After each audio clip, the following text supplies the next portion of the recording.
The United States and Somalia's government on Thursday signed a security pact that they presented as a roadmap toward building a functional Somali army, capable of taking over security responsibilities and the fight against al-Shabab militants. In a ceremony presided over by Somalia's President Hassan Sheikh Mohamud in Mogadishu, the two countries signed a memorandum of understanding for the construction of 5 military bases for Somalia's national army.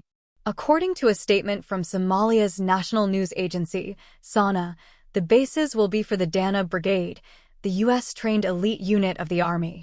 Within several months, we are looking forward to reaching the 3,000 Danab personnel target set in 2017. The Danab also is being prepared to take over many of the essential functions required to sustain and grow the force, and it is already taking on a greater responsibility for recruiting and training, said Molly Fee, U.S. Assistant Secretary of State for African Affairs. Fee, who was at the ceremony, said the U.S. is supporting Somalia so its army can take on al-Shabab. We recognize that reliance on temporary and often inadequate camps hamper the Danub's preparedness and could represent an obstacle to the brigade's sustainability and growth, she said. Our shared goal is to have the Somali National Army exercise full control over base operations when the facilities are completed, and the MAU just provides the blueprint to do that, she said. She said the Memorandum of Understanding for construction of the bases reflects our confidence in the future of the Danub and the scale of our investment in Somalia's security. Speaking at the ceremony, Mohamud thanked the U.S. government for its support.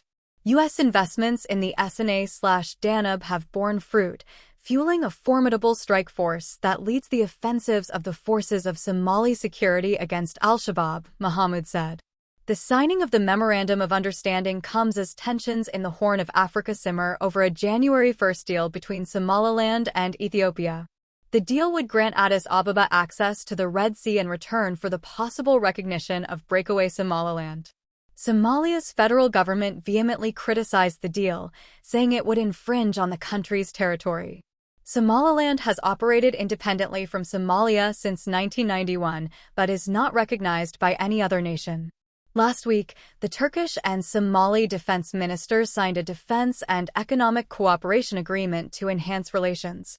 During a visit to Cairo this week, Turkish President Recep Tayyip Erdogan said that Turkey has defense agreements with Libya, Somalia, and Sudan, and that Ankara stands for maintaining the sovereignty and territorial integrity of these countries. In January, after news broke of the Ethiopia-Somaliland deal, President Abdel Fattah el-Sisi of Egypt said, "Egypt will not allow any threat to Somalia."